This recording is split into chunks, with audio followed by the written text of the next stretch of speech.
جو کہتا ہوں اس پر چلتا نہیں ہوں، اسے کرتا نہیں ہوں۔ میں ہمیشہ اس بات سے ڈرتا رہتا ہوں۔ حضرات صحابہ کی زندگیوں کو قرآن کریم میں جو ہم سب کے لیے بلکہ ساری انسانیت کے لیے جو آئیڈیل اور نمونہ بنایا گیا، اور صحابہ کے اتنے گویا اعزازات اور صحابہ کے اتنے جو فضائل قرآن و حدیث میں بیان کیے گئے ہیں، وہ علم کی بنیاد پر ہے، اور وہ علم اس بنیاد پر ان کی فضیلت بیان کی گئی ہے کہ صحابہ نے اس علم کے ساتھ عمل کو اپنی زندگی کا مشن بنایا تھا، وہ چلے تھے اس پر، نبی نے جو کہہ دیا اس پر چلنا ہے۔ یہ ابراہیم تمیمی وہ آدمی ہے کہ حجاج بن یوسف کا زمانہ ہے، ویسے کام اس نے اچھے بھی کیے ہیں، ظالم ہونے کی تاریخ تو اس کی مشہور ہے، لیکن کارنامے اس کے کچھ اچھے بھی ہیں۔ تو حجاج بن یوسف جو ایک بڑا ظالم بادشاہ اپنے زمانے اور دور کا گزرا ہے، اس کے زمانے میں ابراہیم نام کے دو شخص تھے اور دونوں تابعی ہے، ایک مشہور ہے لیکن ایک زیادہ مشہور نہیں ہے وہ ہمارے لحاظ سے۔ ایک ہے ابراہیم تیمی جن کا واقعہ جن کی بات میں نے ابھی نقل کیا، اور دوسرے ابراہیم تھے ابراہیم نخعی رحمت اللہ علیہ، جو بڑے فقیہ گزرے ہیں۔ ہدایہ اور فقہ کی کتابوں میں آپ ابراہیم نخعی رحمت اللہ علیہ کے اقوال کو سنتے ہیں بطور دلیل کے۔ آپ دھیان دینا، آپ سنیں گے اگر نہیں سنے ہو تو دھیان سے سبق سننا، نہیں تو پتہ نہیں کون سا اسٹیشن آ رہا ہے کچھ پتہ ہی نہیں چلتا ہے، کگڑیا آ رہا ہے یا ارریا آ رہا ہے پتہ ہی نہیں چلتا ہے، دھیان سے نہیں سنتے نا۔ تو دو ابراہیم حجاج بن یوسف کے زمانے میں تھے، ابراہیم تیمی اور دوسرے ابراہیم نخعی۔ ابراہیم نخعی جو فقیہ تھے، انہوں نے کوئی فتویٰ دیا اور فتویٰ بادشاہ وقت کے خلاف ہو گیا، اور عام طور پر یہ بات ہے کہ اگر کسی کا فتویٰ بادشاہ سلامت کے خلاف جاتا ہے تو وہ ناراض ہو جاتا ہے، اور فتویٰ دینے والے کے لیے مشقتوں کا سامنا ہوتا ہے۔ چنانچہ ابراہیم نخعی رحمت اللہ علیہ کے ساتھ ایسا ہی ہوا، ان کا دیا ہوا فتویٰ حجاج بن یوسف کے خلاف ہو گیا، اور ظاہر سی بات ہے ہمارے علماء نے کبھی کسی بھی زمانے میں اہل علم نے یہ کمپرمائز نہیں کیا ہے کہ بادشاہ سے یہ فتویٰ ٹکرائے گا تو اس میں لچک پیدا کر دو، ایسا نہیں ہے نا۔ ہم زیر و زبر کا بھی فرق نہیں کر سکتے ہے کہ نہیں، نقطے کا بھی فرق نہیں کر سکتے ہیں، اس میں کوئی مصالحات نہیں ہو سکتی ہے۔ اس لیے کہتے ہیں ہمارے علماء نے لکھا ہے کہ مفتی کو متخلف فی الدین ہونا چاہیے۔ کیا مطلب اس کا؟ دین کے معاملے میں انتہائی سخت اور پکڑ والا ہونا چاہیے، اپنی جگہ پر جو فیصلہ شریعت کے دائرے میں اور آئین کے اعتبار سے جو ہوگا اسے وہی فیصلہ اور مسئلہ بتانا ہے۔ کسی ادارے کی خیر خواہی میں، کسی بڑے کے پریشر میں اور کسی کے جھکاؤ میں، میلان میں اسے اپنی بات میں کوئی کمزوری اور لچک اس کے نہیں آنا چاہیے۔ اس کو کہتے ہیں تسلط فی الدین، اور مفتی کو ایسا ہونا چاہیے۔ تو بادشاہ کے خلاف فتویٰ چلا گیا، اس نے وارنٹ جاری کر دیا کہ ابراہیم کو پکڑ کر جیل میں ڈال دیا جائے۔ پولیس آئی، بادشاہ کی پولیس ڈھونڈتے ڈھونڈتے ابراہیم کون ہے، تو پولیس پہنچ گئی ابراہیم تیمی کے پاس۔ سمجھ رہے بات؟ نام ان کا بھی ابراہیم ہے اور نخعی جو ہے ان کا بھی نام ابراہیم ہے۔ پولیس پہنچ گئی ابراہیم تیمی کے پاس رحمت اللہ علیہ، کہنے لگی، کہا کہ تم ابراہیم ہو، تمہارا نام ابراہیم ہے؟ کہا کہ میرا نام ابراہیم ہے۔ کہا کہ تمہارے خلاف وارنٹ نکلا ہے بادشاہ کا کہ تمہیں جیل میں ڈالنا ہے، چلو ہمارے ساتھ۔ چل دیے، ساتھ چلے، جیل میں ڈال دیے گئے۔ علماء نے لکھا ہے کہ علماء تاریخ نے کہ جیل ایسی تھی جس کو چہار دیواری تو تھی لیکن اوپر کا چھت نہیں تھا، سزا سخت ہوتی ہے، اور جو جتنا بڑا ظالم ہوتا ہے اس کی سزاؤں میں سختی بھی اتنی زیادہ ہوتی ہے۔ بہرحال اوپر چھت نہیں، گرمی، سردی، بارش، اسی انداز سے زندگی گزارنا ہے۔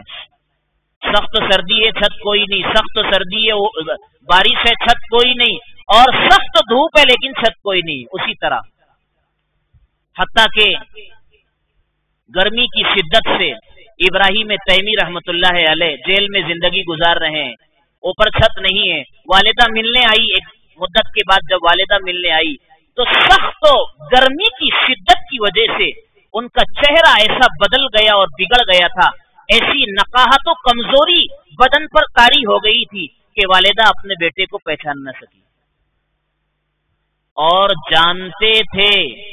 جانتے تھے کہ یہ وارنٹ ابراہیم نخعی رحمت اللہ علیہ کے خلاف ہے، جنہوں نے بادشاہ سلامت جو فتویٰ دیا ہے وہ بادشاہ سلامت کے نظریات کے خلاف گیا ہے۔ یہ جاننے کے باوجود اس بات کو آشکارا نہیں کیا کہ میں ابراہیم تیمی ہوں اور وارنٹ تو ابراہیم نخعی کے خلاف ہے، لیکن جیل میں اس طرح شدت کی زندگی گزار رہے ہیں، مصیبت کی۔ کیوں؟ بات اس پر چل رہی تھی کہ آدمی جو ہے، جو پڑھے اور جو سیکھے اور سمجھے اس پر کیا کرے، وہ عمل کرے، یہ ان کے اعلیٰ درجے کی بات تھی۔ کہا کہ حدیث پاک میں یہ بات کہی گئی ہے کہ انسان اپنے لیے جو پسند کرے وہ اپنے بھائی کے لیے پسند کرے، یحب لنفسہ ما یحب لاخیہ ما یحب لنفسہ، جو اپنے بھائی کے لیے پسند کرتا ہے وہ اپنے لیے پسند کرے، اور جو چیز کو اپنے بھائی کے لیے ناپسند کرتا ہے اسی چیز کو اپنے لیے بھی ناپسند کرے۔ تو کہا کہ میں اپنے بھائی کے لیے جیل جانا، اپنے بھائی کا جیل میں نہ جانا پسند کرتا ہوں، نا جانا ان کا پسند نہیں کرتا، لہذا انہوں نے وہ مصیبت کو اپنے سر لے لیا۔ یہ ناگوار چیز ہے نا ان کے لیے، اس لیے وہ ناگوار چیز کو اپنے لیے پسند کر لیا، صرف اس حدیث پر عمل کرنے کے لیے انہوں نے یہ مشقت برداشت کی۔ تو حضرات صحابہ کی جو شان کتابوں میں، کتاب و سنت میں بیان کی گئی ہے اور ان کی زندگیوں کو ہمارے لیے آئیڈیل بنایا گیا، وہ صرف نیرا علم نہیں تھا، وہ علم تھا جس کے اوپر عمل کیا جاتا اور ساری دنیا کے لیے وہ نمونہ بن جاتا ہے۔ اس لیے ہم ادارے میں آئے ہیں تو ہم جو علم حاصل کرنا ہے، ہمیں اسے اگر پختہ بنانا ہے اور اسے اپنی زندگیوں میں اگر باقی رکھنا ہے تو اس کو باقی رکھنے کا سب سے آسان اور مؤثر راستہ یہی ہے کہ اس پر ہمارا عمل ہونا چاہیے۔ اب مصیبت یہ ہے کہ عمل کی طرف طالب علم کی توجہ نہیں جاتی ہے۔ عمل تو باقاعدہ طاقت کے بل بوتے پر کروایا جاتا ہے، لیکن عمل طاقت کے بل بوتے پر یا مدرسے کے قانون کے بل بوتے پر اگر کروایا جائے گا تو یہ اس وقت تک باقی رہے گا جب تک آپ مدرسے میں باقی ہیں، اور اگر اپنے ذوق سے، شوق سے، خوف و خشیت کی بنیاد پر، عظمت الہی کی بنیاد پر یا احساس ذمہ داری کے ساتھ جو عمل ہوگا وہ ساری زندگی باقی رہے گا۔ اس لیے سب سے پہلی نیت تو ہم یہ کریں گے کہ اس ادارے میں ہم آئے ہیں تو انشاءاللہ جو ہم علم لیں گے اس پر عمل کریں گے۔ ہمیں عمل کے لیے طاقت کی ضرورت نہیں پڑے گی، ڈنڈوں کی ضرورت نہ پڑے، قانون کی ضرورت نہ پڑے، زور اور زبردستی کی ضرورت نہ پڑے، تو یہ ہمارا علم باقی رہے گا۔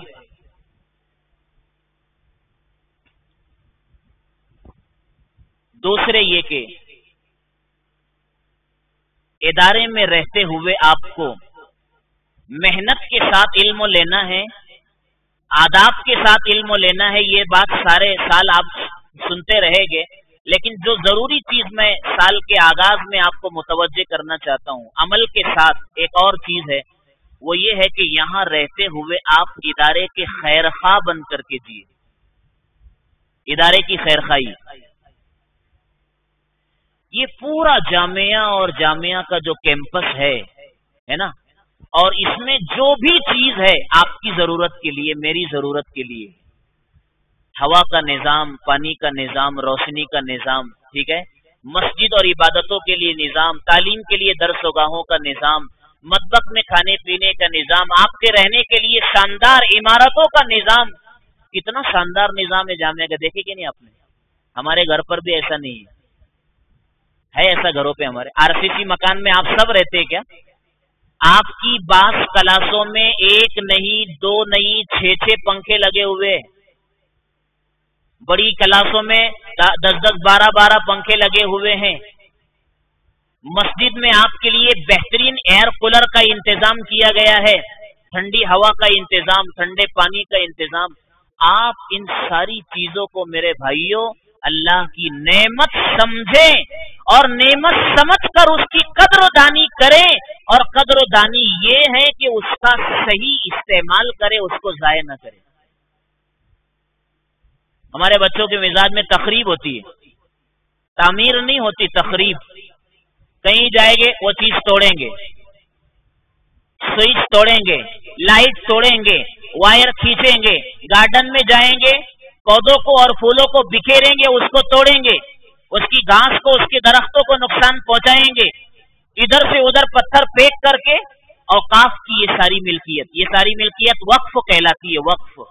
اللہ کے بندوں نے یہ وقف کیا ہے ہماری ضرورتوں کے لیے، اور وقف کا معاملہ اور زیادہ نازک ہوتا ہے ذاتی ملکیت کے مقابلے میں۔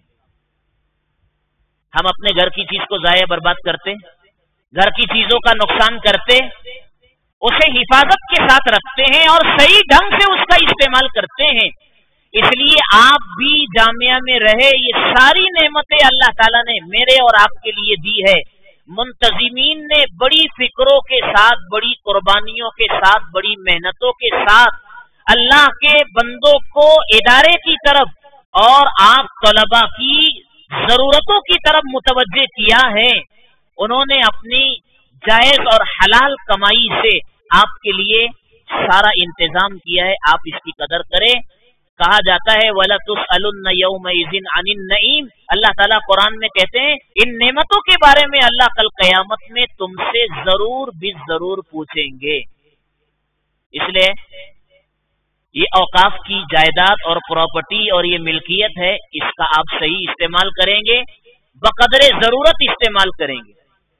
اور تیسری چیز یہ ہے کہ آپ کو جامعہ میں جب تک اللہ تعالیٰ توفیق دیں گے، آپ رہیں گے، تب تک آپ کو جامعہ میں ایک دوسرے کے ساتھ محبت کے ساتھ رہنا ہے، جھگڑے کے ساتھ نہیں۔ ہر ساتھی دوسرے ساتھی سے مامون اور محفوظ ہونا چاہیے۔ اصل میں ہوتا یہ ہے کہ پرانے بچے نئے بچوں کو ستاتے۔ دیکھو یہ کالجوں کی طرح ہمارے یہاں سینئر اور جونیئر کی مصیبت نہیں ہے بھائی۔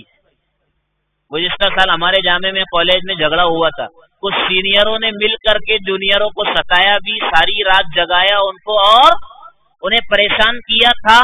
ہمارے مینجمنٹ نے اور ذمہ داروں نے الحمدللہ فوری ڈیسیژن لیا اور فیصلہ لیا کہ جتنے سینئر ستانے والے ہیں ان کو ہاسٹل سے گیٹ آؤٹ کیا جائے۔ 15 دن کے لیے ان کو واک آؤٹ کر دیا گیا اور نکال دیا گیا، اور ان کو اجازت نہیں تھی ہاسٹل میں داخلے کی کہ تم جو ہے سینئر ہو کر تمہیں سرخاب کے پر نہیں لگ گئے پرانے اور سینئر لوگوں کو کہ وہ جونیئروں کو ستائیں گے۔ نہیں بات سمجھے؟ کس آدھار پر ہم ایک دوسرے کو ستائیں گے؟ کیا ہمارے پاس ترجیحی پہلو ہے جس کی بنیاد پر ہم اپنے چھوٹوں کو ستائیں گے؟ کسی کی دل آزاری کریں گے، کسی کو جسمانی اذیت پہنچائیں گے، کسی کو قلبی اذیت سے دوچار کریں گے، کسی کی تعلیم و تعلم کے راستے میں ہم روڑا اٹکائیں گے، کسی کو مصیبت کا شکار بنائیں گے؟ کیا بنیاد ہے ہمارے پاس کہ ہم دوسرے کو اذیت پہنچائیں گے؟ بالکل نہیں۔ یہ مصیبت ہمارے ہاسٹل میں نہیں چلے گی۔ ہم تو وہ دین پڑھتے ہیں، ہم تو وہ علم لیتے ہیں، ہم تو اس شریعت کو اپنے دامن میں لیتے ہیں جس شریعت نے چونٹی کو، جانوروں کو، بے زبان معصوم درندوں اور پرندوں کو بھی ستانے سے روکا اور منع کیا ہے۔ ہم اپنے طالب علم بھائی کو کیسے ستائیں گے؟ اگر ہمارے ستانے سے، پریشان کرنے سے کوئی طالب علم دل برداشت ہو کر اگر راہ تعلیم تعلم کو اگر وہ الوداع کہتا ہے، اس کا سارا خمیازہ اور ذمہ دار وہ ہوگا جس نے اس کو ستا کر مدرسے کی زندگی کو چھوڑنے پر مجبور کیا ہے۔ اس کا حساب و کتاب آخرت میں دینا ہے۔ پھر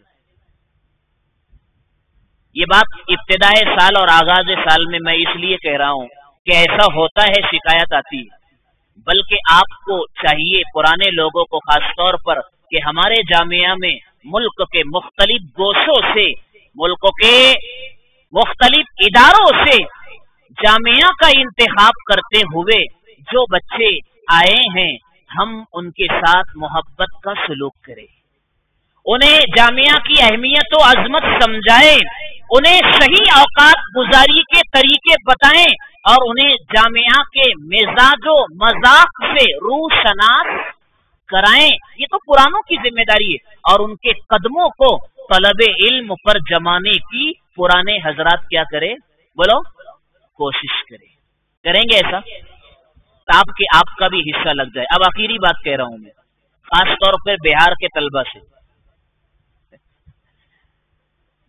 اس میں اور بھی لوگ ہیں، وہ آخری بات یہ ہے کہ ہمارے بہت سے بہار کے طلبہ خاص طور پر، اور عام طور پر چاہے وہ آسام سے تعلق رکھتے ہو یا اور کسی راجیہ سے اور ریاست سے ان کا تعلق ہو، جو بچے اپنے ساتھ چھوٹے چھوٹے بچوں کو لائے ہیں، سمجھ میں کیا کہنا چاہتا ہوں، سرپرستی میں لائے ہیں، تو سرپرستی نہیں کرنا ہے، ہم کو سرپرستی کرنا ہے نا، ان چھوٹے بچوں کا خیال رکھیں۔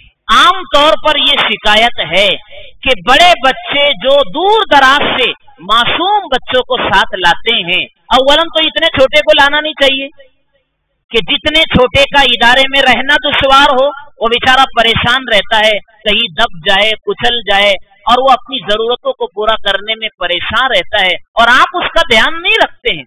اگر آپ نے اپنی سرپرستی اور ذمہ داری میں معصوم بچوں کو اور چھوٹے بچوں کو اگر آپ نے لایا ہے، تو اللہ کے واسطے ان کی پوری نگرانی اور نگہداشت کیجیے۔ آپ نے ان کا پیسہ لایا ہے، مکمل ان پر خرچ کیجیے، وہ کھائے یا نہیں کھائے دیکھیے، اگر وہ بیمار ہے تو علاج و معالجہ کی فکر کیجیے۔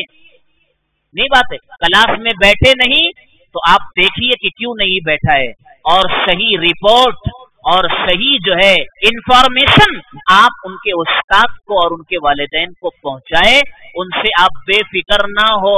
بعض لوگ یتیموں کو لا کر کے ان کا مال کھاتے ہیں، ان الذین یاکلون اموال کو اور ان کے والدین کو پہنچائے، ان سے آپ بے فکر نہ ہو۔ بعض لوگ یتیموں کو لا کر کے ان کا مال کھاتے ہیں، ان الذین یاکلون اموال الیتامی ظلما انما یاکلون فی بطونہم نارا وسیصلون سعیرا۔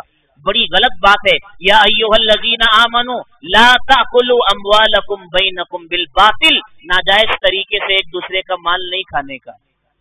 بڑے افسوس کی بات یہ ہے کہ میں یہ مضمون آپ لوگوں سے کہہ رہا ہوں کہ ایک دوسرے کا مال غلط طریقے سے نہیں کھانے کا، چوری کا نہیں، دھوکے کا نہیں، اور جھوٹ کا نہیں، یہ سب چیزیں ہمارے راستے میں نہیں آنا چاہیے، کیونکہ ایک صاف، ایک بے داغ زندگی اللہ تعالیٰ نے ہم کو دینے کا فیصلہ کیا ہے۔ ہماری جوانی بے داغ رہے، ہماری زندگی صاف ستھری رہے، اس لیے بے داغ جوانی اگر گزارنا چاہتے ہو تو اللہ کے واسطے آج طے کر لو کہ ہم موبائل کی دنیا سے اپنے آپ کو نکال لیں گے۔ اگر بے داغ جوانی رکھنا چاہتے ہو، بے داغ زندگانی اگر رکھنا چاہتے ہو، اور علم کی صحیح گویا آپ کو اگر اس کا نور اور اس کی لذت، علم کی اگر صحیح حلاوت اور چاشنی اپنے دل میں اگر محسوس کرنا چاہتے ہو، تو اس کا ایک ہی راستہ ہے کہ گناہ والی زندگی اور گناہ جن راہوں سے آتا ہے ان راہوں پر چلنا آپ چھوڑ دیں اور فیصلہ کر لیں۔ اور اس وقت سب سے زیادہ گناہ برا راستہ اگر کوئی ہو سکتا ہے وہ موبائل والا راستہ ہے۔